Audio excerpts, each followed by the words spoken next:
Forever 21 began with two immigrants, a 900 square foot shop, and a dream. Within years, it exploded into a billion-dollar empire. But fast fashion moves faster than most can survive. And this empire didn't fall once, it fell twice. In 1984, a Korean immigrant couple, Do-won Chang and his wife Jin Suk, opened a tiny store in Los Angeles. They called it Fashion 21.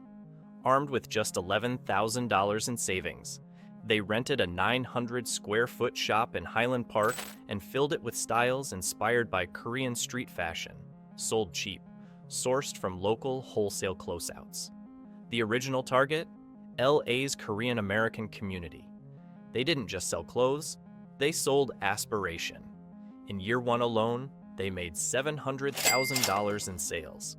From there, it was only up. They renamed the business Forever 21 and started opening new stores every 6 months. By the early 2000s, the family-owned brand was turning heads in American malls with its low prices and high-style turnover. But Forever 21 wasn't just riding the mall boom, they were building a fashion empire. In 2005, they bought teen chain Gadzooks for $33 million and doubled their store count to 400 in 2 years. Analysts were stunned. Sales jumped from $640 million in 2005 to over $1 billion in 2006. Unlike H&M or Zara, Forever 21 didn't just chase teens. They targeted families. Their stores were massive, 25,000 square feet on average, and some more than 100,000.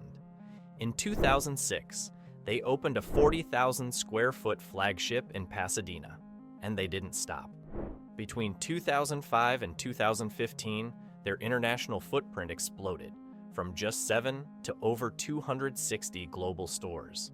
By 2015, revenue hit $4.4 billion. This wasn't a trend. This was a juggernaut. Forever 21 didn't just grow, it dominated.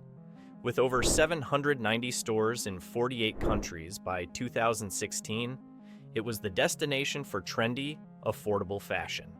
New inventory hit the floor daily. Everything felt new, fresh, Instagram-ready, and cheap. Social media campaigns turned customers into walking billboards. Stores were gigantic, overwhelming, and built to make shopping feel like a scavenger hunt. But even as it was peaking, the cracks had already started to form. The truth was, Forever 21 had scaled too fast, too blindly.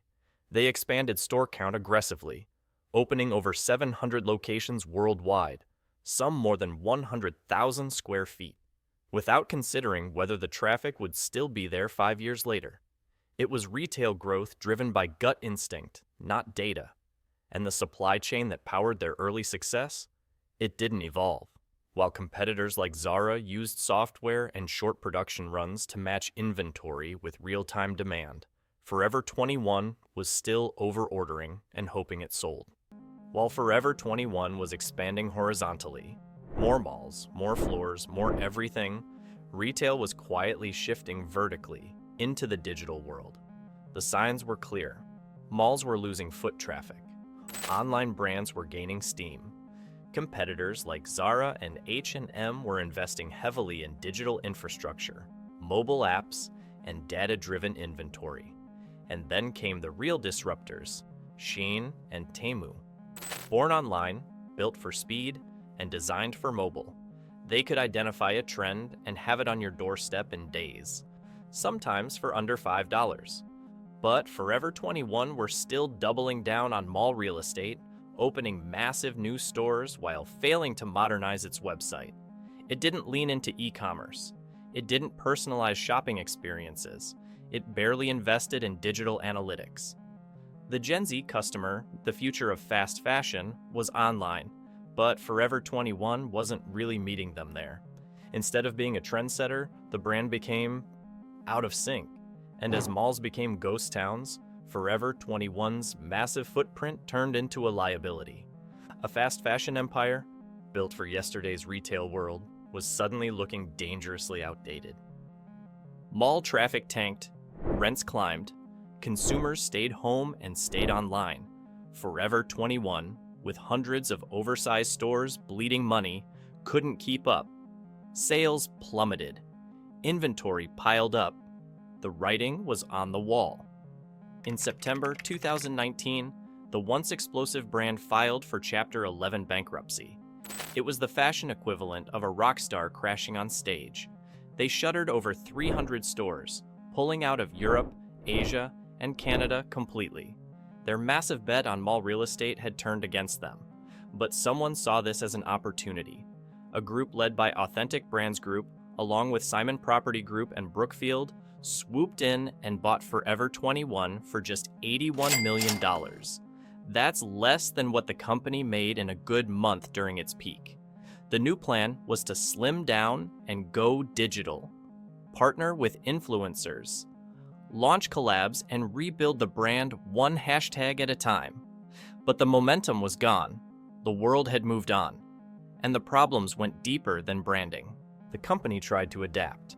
It launched international licensing deals, reopened online stores in 30 countries, and even dipped into the metaverse, letting users create digital fashion stores in a Roblox-style game. But behind the scenes, the tech still wasn't working.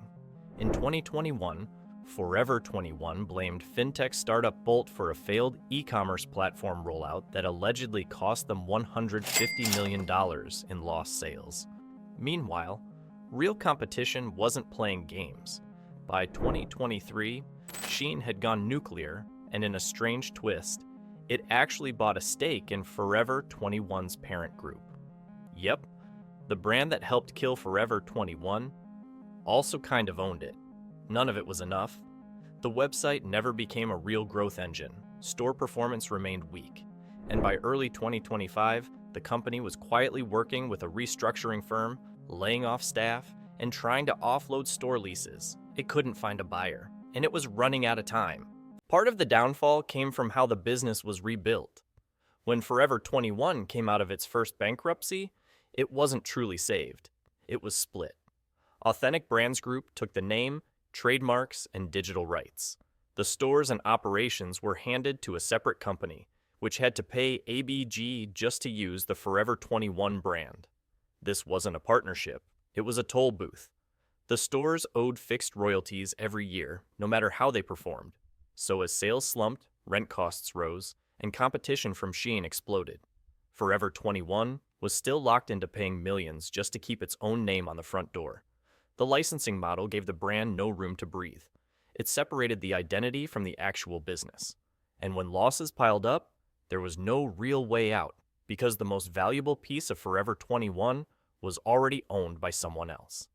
In the end, ABG took a sinking ship, stripped it for parts, and let the rest go down. Fast forward to March 2025, Forever 21 files for bankruptcy. Again. This time, it wasn't just bad leases or missed trends. It was a full-blown retail storm. Forever 21 began liquidation sales across its remaining 350 U.S. stores. Employees were laid off. The LA headquarters closed.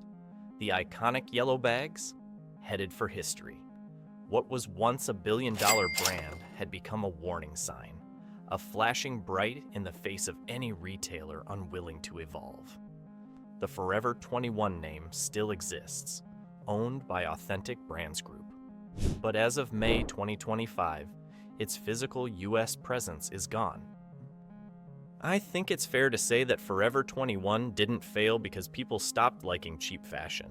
It failed because it stayed static in an industry built on speed and evolution. It expanded too fast, ignored the digital wave, and underestimated how quickly customer behavior was changing.